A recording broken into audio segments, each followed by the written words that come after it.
Welcome, everyone. My name is Mansat, and today I am thrilled to present my Week 9 project, introducing my DNP Capstone Project. My DNP Capstone Project explores an innovative approach to combat obesity through the combined use of semaglutide and intermittent fasting. Let's delve into our progress and explore the promising possibilities that this study foresees. The escalating global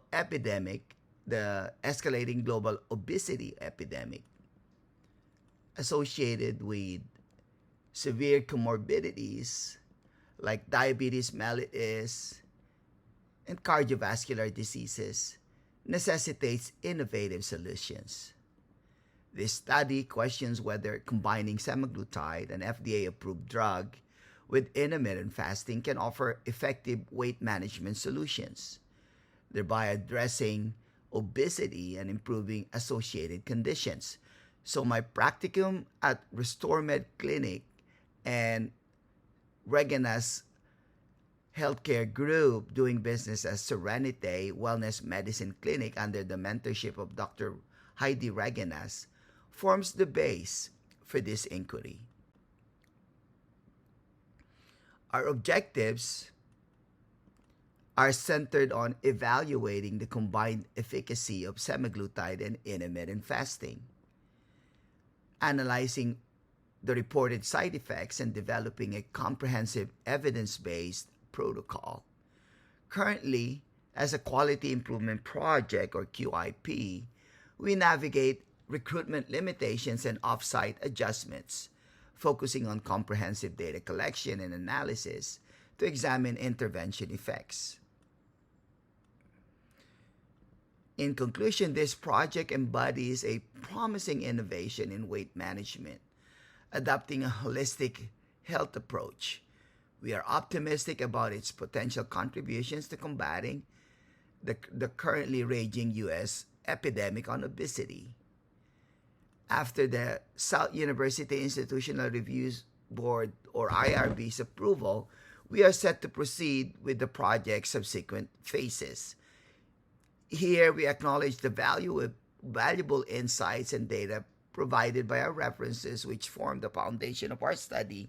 And of course, I personally value and acknowledge the mentorship of our dear Professor Dr. Jose Alejandro White's guidance towards the completion of our my Doctor of Nursing project, capstone project for this particular course requirements. Moving on to the subsequent weeks, the following week two's discussion. So we're going week by week as we follow the progression of this course objectives and the analysis of evidence, particularly the relationship between the achievement for this course and the corresponding project and practical objectives. So, in our week 2 discussion, we delved into the ethical context of our DNP capstone project. We're focusing on the off-label use of semaglutide combined with intermittent fasting or IF to address obesity. The American Nurses Association or ANA provides pivotal ethical guidelines emphasizing patient welfare, informed consent, and the importance of ongoing education for us nurses. Notably, provisions 2 and 6 from the ANA Code of Ethics are particularly resonant, especially for this graduate student, underscoring the nurse's commitment to patients and the imperative for personal and professional growth. By adhering to these principles, we aim to explore this novel approach, ensuring patient-centeredness and moral soundness in our practices. So as we move on, looking at our next steps moving forward from week 2, as we move forward with the IRB, or the South University's Institutional Review Board's approval of this graduate student's particular DNP capstone project on August 23, 2023, continuous ethical evaluation will be integral, applying the ANA Code of Ethics to ensure the well-being of our patients, and this is prioritized and their consent is informed. Rigorous research and clear patient communication are paramount, especially considering the ethical concerns of the off-label drug use of semaglutide. By staying abreast of the latest knowledge and maintaining open lines of communication, we aim to make significant studies in combating obesity through this innovative approach. In our analysis of the ongoing evidence towards and in support of this graduate student's DNP capstone project, we delve into the relationship between the achievement of course and practical objectives, particularly focusing on the synergy of intermittent fasting, or IF, and the off-label use of semaglutide in addressing insulin resistance, a critical health indicator identified from our studies. And the references would go on to prove and show this analysis of evidence. This particular synergy presents a strategic and pivotal approach to combating the current U.S. obesity epidemic in adults aged 18 to 64 years old. Further examining the relationship between evidence and practical experience with examples, we observe the combination of the metabolic health benefits of IF, or intermittent fasting, and the profound clinical impact of semaglutide on obesity management. This integration reflects a robust therapeutic efficacy and offers a preventive aspect, marking a significant step in addressing the prevalent issue of obesity in the United States. So moving on, as we venture into our next steps, we emphasize community engagement and proactive strategies. We will organize extensive awareness campaigns in the community. We will leverage AI and digital platforms, and we will establish strategic partnerships with healthcare establishments in the area. These steps aim to facilitate early screening of insulin resistance and the referrals for tailored interventions, capitalizing on the advancements in AI, or artificial intelligence, for medical and health informatics. Concurrently, we aim to implement guided intermittent fasting programs and monitor semaglutide administration through specialized community health centers, particularly the Restore Med Clinic and the Serenity Wellness Medicine Clinic. Each of these clinics are situated in the community, one in particular in Newport Beach and another one in Ontario and the southern portion of California. Regular community health checkups will be organized to monitor the progress of participants and adjust interventions accordingly, thereby presenting a comprehensive strategy to address obesity and its subsequent health implications. Let's analyze the evidence. So this particular slide, we are delving into the analysis of the specific and evidence as gleaned from a detailed search of our university, or South University's online library. Under the first heading, we explore the connection between the achievement of course and practical objectives and the vulnerability in leadership. As Firas articulates, this one is a 2021 scientific peer-reviewed articles, leadership vulnerability is a cornerstone for fostering trust and open dialogue, which are vital for achieving our course objectives. Leaders like this graduate student making this presentation, and of course, this graduate's clinical preceptor Dr. Heidi Regenas, MD, exemplify this particular analysis of evidence and this particular proof in support of the course objective by actively seeking feedback and fostering a culture of continuous achievement as illustrated by Curie's 2021. The second heading delves into the relationship between the gathered evidence and practical experiences, providing real-world examples. The research by Hall and Kahan 2018 underscores the holistic approach to addressing obesity through the integration of various treatments, emphasizing the significant influence of effective and vulnerable leadership. This type of leadership opens doors for innovation and collaborative problem solving, which are indispensable in addressing real-world healthcare challenges like obesity. So moving forward, our next steps from this particular week encompass further exploration, practical application, and continuous learning. We aim to continue exploring the concept of leadership vulnerability as a positive leadership trait, drawing inspirational from thought leaders like Mr. Simon Sinek 2020 and assessing its impact on enhancing healthcare outcomes. And in terms of practical application, the principles of vulnerable leadership will be integrated into this graduate student's DNP capstone project. This will also be applied in real-world settings such as Restore Med Clinic in Newport Beach and Serenity Wellness Medicine Clinic situated or located in Ontario, thereby actively fostering an environment that promotes trust and open dialogue consistent with the evidence on vulnerable leadership as presented in this particular slide. Lastly, for continuous learning, we will embrace vulnerability and service in leadership. This is not just a mere strategy, but a commitment to fostering a more patient-centered approach to care and developing holistic solutions to the pressing challenges we face in healthcare today, particularly in regards to obesity.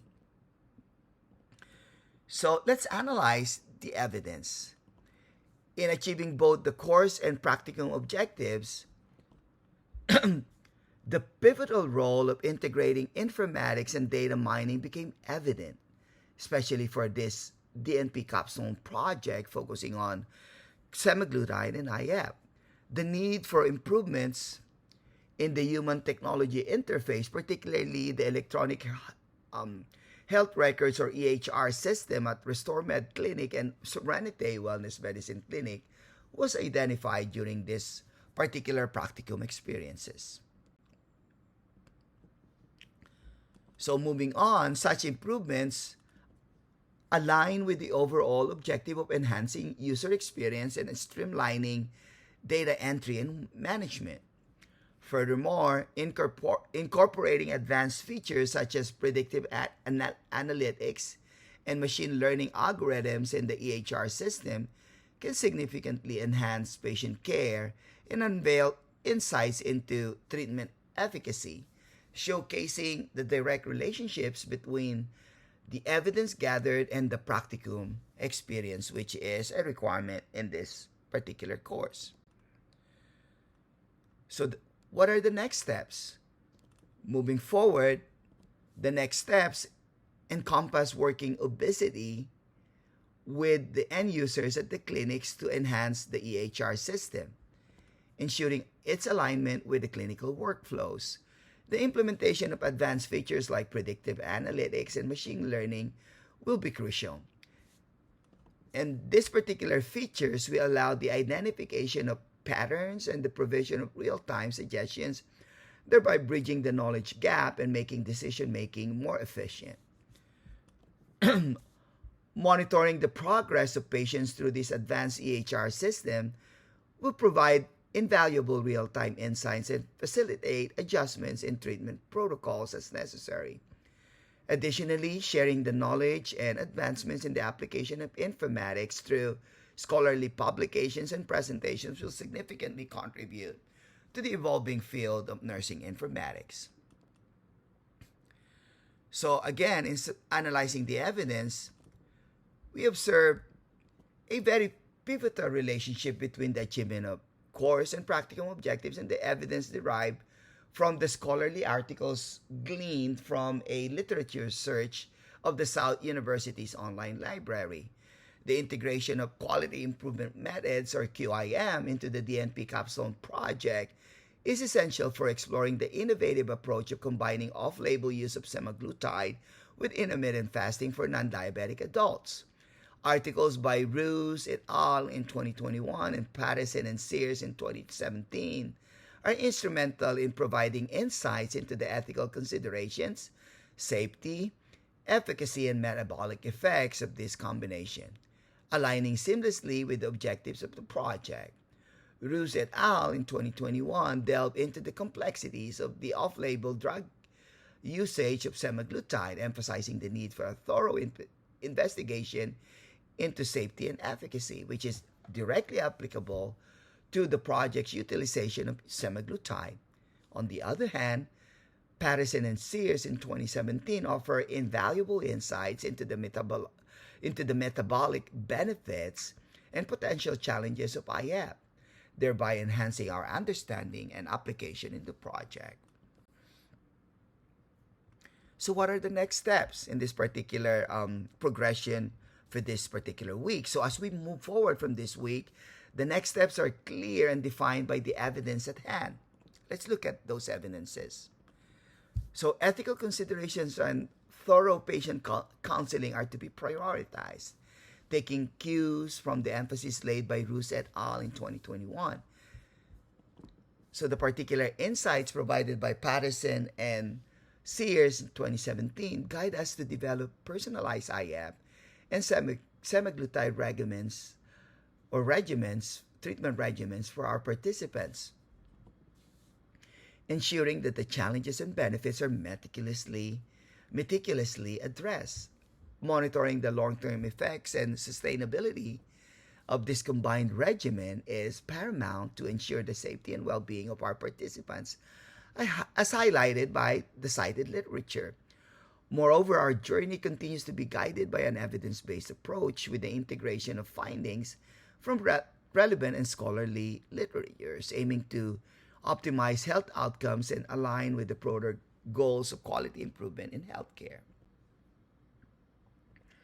So in our particular analysis of evidence, it is imperative to note that the symbiotic relationship between the achievement of course objectives and practical experiences, specifically in the context of interprofessional collaboration, or IC, drawing insights from seminal works by Rawlinson et al. In 2021 and Reeves et al. In 2017, the significance of IC, or interprofessional collaboration, in optimizing patient outcomes and enhancing care delivery becomes apparent in this particular investigation for this particular week. So for instance, the incorporation of innovative IC strategies such as semaglutide usage and intermittent fasting, or IF, serves as a paradigmatic example of integrating course learning with practical applications to address multifaceted healthcare issues like obesity. Furthermore, the relationship between evidence and practicum experience is exemplified through the application of evidential findings on the barriers, the facilitators, and the overarching benefits of IC, or interprofessional collaboration. In this particular example here, practical examples include the integration of multidisciplinary teams for comprehensive obesity management, proactively addressing the barriers identified by Rawlinson et al. In 2021 and leveraging the facilitators of IC for optimal patient outcomes. So what's the next steps, we may ask? Moving forward from this week, the next steps encompass two pivotal dimensions: promoting interprofessional collaborations, or IC, and subsequently optimizing skills and learning for advanced practice nursing professionals or nursing practitioners in line with the findings of Reeves et al. In 2017. APNP should embrace leadership roles, championing IC through patient advocacy and ensuring cohesive care coordination.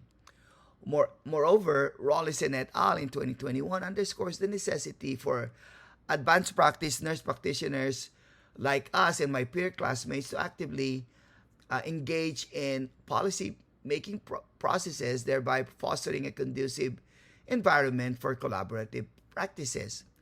On the other hand, the optimization of organizational skills and learning involves a commitment to continuous professional development, addressing the cultural and educational differences between healthcare professionals, as highlighted by both Reeves et al. In 2017 and Rawlinson et al. In 2021, is crucial in breaking down hierarchical barriers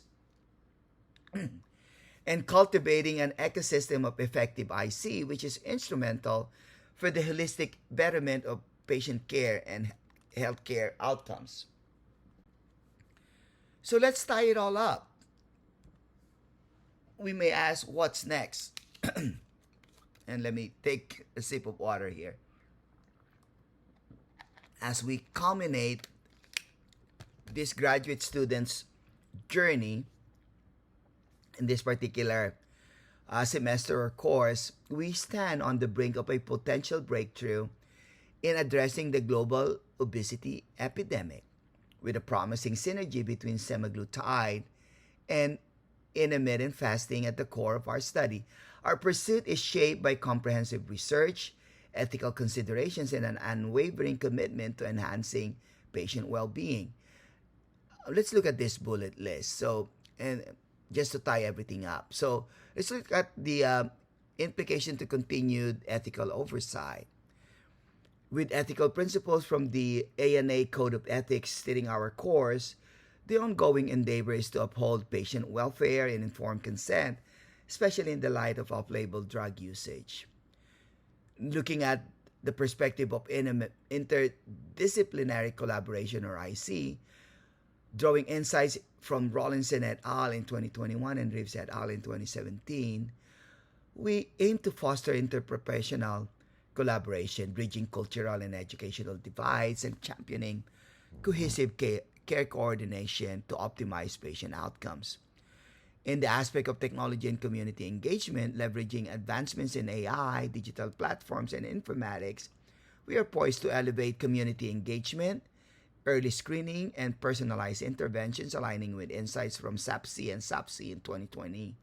In 2020, references and Bohr and Memarsadeh in 2021. And then on the particular bullet point of evidence-based approach, grounded in scholarly evidence, our approach is meticulously sculpted with a focus on personalized regimens, long-term sustainability, and safety as guided by Patterson and Sears in 2017 and Ross et al. In 2021. Leadership and continuous learning bullet point points to embracing vulnerability in leadership, as highlighted by Simon Sinek in 2020 and Kuris in 2021. We are committed to fostering trust, open dialogue, and a culture of continuous enhancement and learning. So what are the next steps in implementation? This particular bullet point points to awaiting institutional review board's approval and review of the IRP capstone project report submission. We stand ready to implement our findings in real-world settings, refining the EHR systems and pioneering advancements in obesity management through strategic partnerships and community health centers. So in conclusion, this exploration is not just a study, but a testament to our dedication to innovation, ethical practice, and the betterment of global health. We are not just asking questions, but seeking solutions.